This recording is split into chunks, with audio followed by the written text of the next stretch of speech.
Halo guys, berjumpa lagi di video pembelajaran biologi. Kali ini kita akan melanjutkan materi sistem ekskresi, yaitu tentang gangguan pada sistem ekskresi.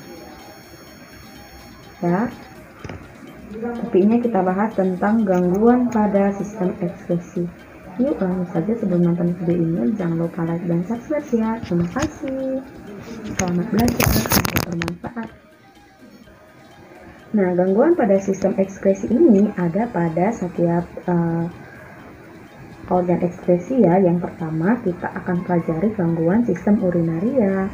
Nah, gangguan sistem urinaria ini yang pertama adalah glukosuria. Glukosuria ataupun disebut sebagai glikosuria adalah ekskresi glukosa ke dalam urin sehingga menyebabkan dehidrasi karena banyak air yang akan terekskresi ke dalam urin. Ya, jadi dia itu ekskresi ataupun pengeluaran glukosa ke dalam urin. Selanjutnya ada albuminuria. Albuminuria ini adalah penyakit yang terjadi akibat ginjal tidak dapat melakukan proses penyaringan, khususnya penyaringan protein. Jadi, protein ataupun albumin yang tidak dapat disaring itu akan keluar bersama urin. Jadi, albuminaria ini disebabkan oleh kerusakan pada glomerulus. Yang ketiga adalah batu ginjal. Nah, kita sama-sama tahu ya bahwa batu ginjal ini adalah penyakit karena adanya pengendapan pada rongga ginjal ataupun kandung kemih. Jadi endapan itu bisa berupa senyawa kalsium dan juga bisa karena penumpukan asam urat. Nah, selanjutnya adalah diabetes mellitus. Nah, ini sudah pasti sering kita dengar ya. Diabetes mellitus ini itu sama dengan kencing manis. Nah, ini disebabkan karena banyaknya glukosa dalam urin ya, kemudian karena kurangnya hormon insulin untuk mengubah glukosa menjadi glikogen untuk disimpan di dalam hati. Nah, itu dia penyebab dari diabetes mellitus ataupun kencing manis. Selanjutnya ada diabetes insipidus. Nah, diabetes insipidus ini adalah penyakit yang ditandai karena produksi urin itu berjumlah banyak dan encer dan disertai dengan rasa haus. Jadi pengeluaran urin itu biasanya sekitar 20 liter per hari. Wow, sangat banyak ya. Jadi itu 30 kali dari jumlah urin normal. Jadi penderita yang menderita diabetes insipidus ini itu disarankan banyak minum agar tidak terjadi dehidrasi. Ya, penyakit ini disebabkan karena kurangnya hormon ADH atau antidiuretik hormon. Selanjutnya ada poliuria. Poliuria ini adalah kelainan peningkatan frekuensi buang air kecil sebagai akibat dari kelebihan produksi air seni. Ya, jadi pada umumnya poliuria ini disebabkan oleh rasa haus yang tidak berkesudahan dan mengkonsumsi cairan yang mengandung kafein, alkohol, dan juga obat-obatan yang bersifat diuretik, artinya mempercepat pembentukan urin. Nah, ada juga gagal ginjal. Ya, gagal ginjal ini juga pasti sering kita dengar ya. Gagal ginjal ini adalah kegagalan ginjal dalam memproduksi urin. Jadi, gagal ginjal dapat disebabkan karena kerusakan glomerulus sehingga proses penyaringan itu tidak dapat dilakukan. Ada juga uremia. Uremia ini adalah darah yang banyak mengandung urea karena ginjal gagal membuang urea keluar tubuh. Yang terakhir ada nefritis. Nefritis ini adalah radang nefron pada ginjal yang dapat disebabkan karena infeksi bakteri. Ya, jadi nefron ini juga dapat masuk melalui saluran pernafasan dan peredaran darah hingga ke ginjal. Penyebab dari bakteri yang menyebabkan radang nefron ini namanya adalah Streptococcus SP. Oke, tadi kita sudah membahas gangguan sistem urinaria. Sekarang kita lanjut ya, gangguan hati. Ya, nah gangguan fungsi hati ini juga tuh terdiri atas beberapa penyakit ya. Contohnya itu adalah penyakit hati ataupun liver. Nah, penyakit hati ini itu paling sering disebabkan oleh infeksi virus, ya. Seperti amuba itu penyebab disentri, kemudian ada juga cacing, plasmodium, penyebab malaria, dan ada juga Toxoplasma sp. Nah, yang kedua ada sirosis hati.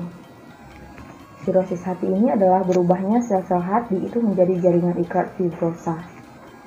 Selanjutnya ada hemochromatosis. Ini adalah kelainan genetik yang menyebabkan tubuh terlalu banyak menyerap zat besi dari makanan sehingga nanti banyak tersimpan di dalam organ-organ tertentu. Nah, tadi kita sudah bahas gangguan pada organ kulit. Sekarang kita bahas gangguan pada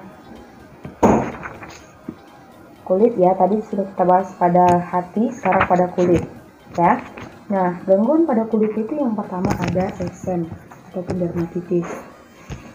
Dermatitis ini yaitu radang kulit, bisa disebabkan karena faktor keturunan, emosi, stres, dan juga kontak dengan senyawa alergen. Ada juga kurap ataupun kadas ya. Kurap ini bercak merah karena infeksi jamur. Ada juga kudis. Kudis ini gatal akibat infeksi tungau ataupun kutu air ya. Nah, ada juga kaki atlet ya ataupun atlet foot ya. Ini disebabkan karena infeksi jamur di sela-sela jari kaki. Ada juga vitiligo. Vitiligo ini adalah gangguan pigmentasi kulit. Nah, gangguan pada kulit juga termasuk jerawat ya. Jerawat ini disebabkan karena radang kulit ataupun pori-pori tersumbat. Nah, akibat infeksi dari bakteri. Bisa juga disebabkan karena perubahan hormonal ataupun bisa juga disebabkan karena kotoran pada muka ataupun pada kulit.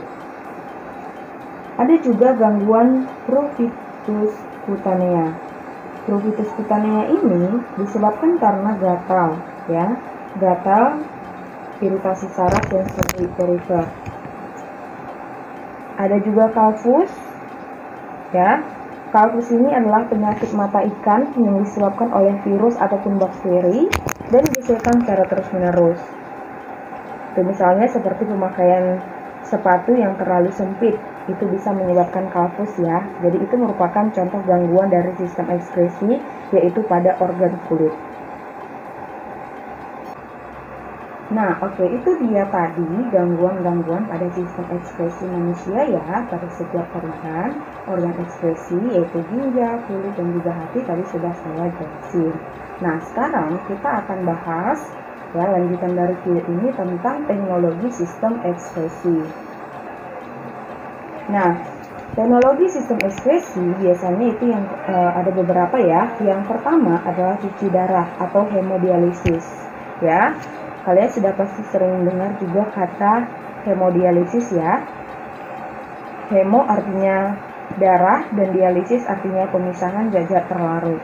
Jadi hemodialisis ini adalah proses pembersihan darah dari zat sisa metabolisme melalui proses penyaringan di luar tubuh. Nah, hemodialisis ini itu dilakukan untuk menolong penderita gagal ginjal ya.